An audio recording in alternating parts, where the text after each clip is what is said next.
วันนี้คิส DIY จะชวนน้องๆมาตกแต่งคุกกี้ธรรมดาให้ดูหน้าตาน่ารักและสวยงามขึ้นมาฝากค่ะไปดูวิธีทำคุกกี้จานสีกันเลย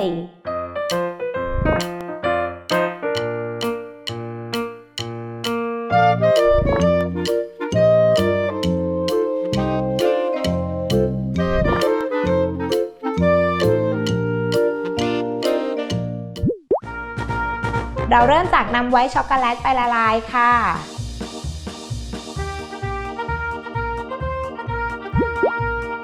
จากนั้นนำไวท์ช็อกโกแลตมาทาลงบนคุกกี้นะคะจนเต็มทั้งชิ้นเลยแต่ว่าทาแค่ด้านเดียวเท่านั้นนะ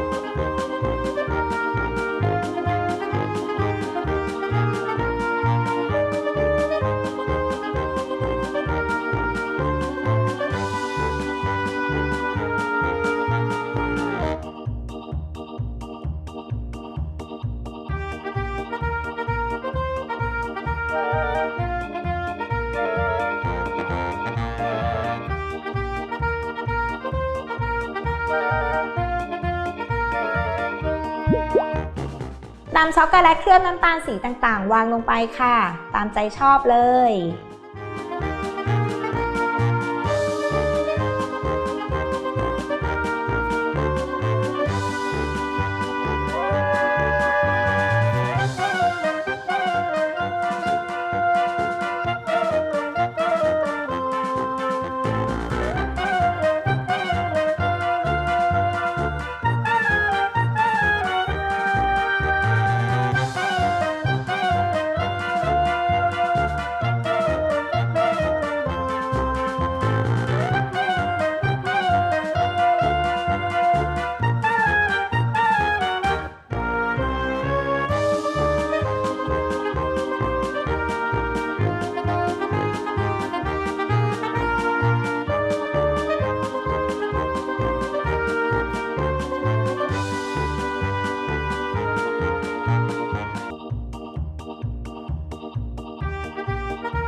ทีนี้ก็รอจนกว่าไวท์ช็อกโกแลตของเราจะเซ็ตตัวค่ะ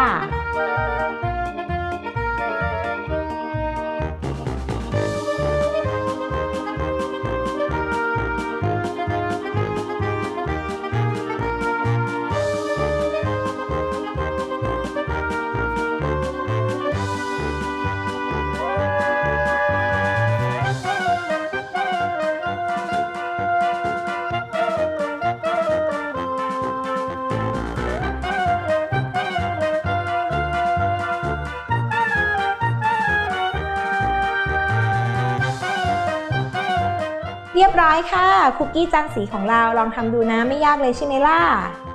คลิปหน้า Kiss DIY จะมีเมนูอะไรมาให้สนุกกันอีกกด Subscribe Kiss Kitchen เอาไว้แล้วก็อย่าลืมกดกระดิ่งอัปเดตคลิปด้วยนะคะ